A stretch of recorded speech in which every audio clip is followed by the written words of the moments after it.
bienvenue sur cleboaoriginal.com. Merci de votre fidélité. 5 minutes avec César Ngadi.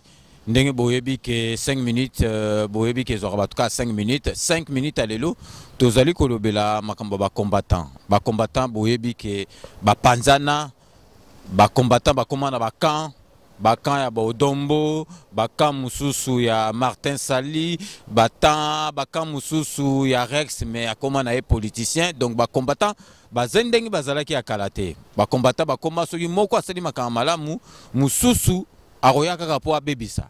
Donc tous allez comme tout na 5 minutes deka boyebi est-ce que ba combattant ba kozonga ndenge bazalaki ou bien ba kotika la kaka ndenge bazali sikoyo.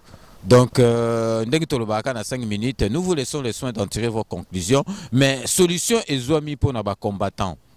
Combattant solution est zoami pour Basangana. Donc, Jemoko Yasika Ebimi, Congolais Moutasaliango. Donc, comme on orthographique.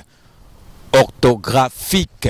Donc, orthographique, il y a Afrique.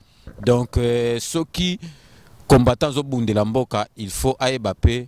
Mboka yango eza nini na kati awa donc boko yeba nyoso tu ezali po na Congo boko yeba makamba ba Diego Kao boko yeba makamba ba Lumumba donc combattant nyoso tu il faut abetager oyo orthographique oyo eko pesa bango mayele belé po na kobundela combat ezali mwana mboka mutasali yango mwana mboka congolais na Belgique kombo na ye Olivier Kayomo azali congolais 100% yé mutasali jeo.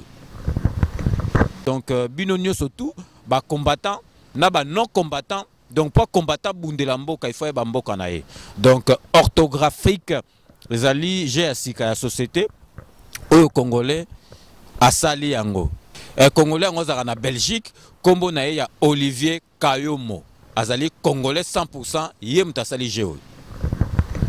Nakanisi bokomona yango na mikolezo ya donc Dani asala ki émission na ye donc ezali penza ezo expliquer mboka na biso ndenge ezali.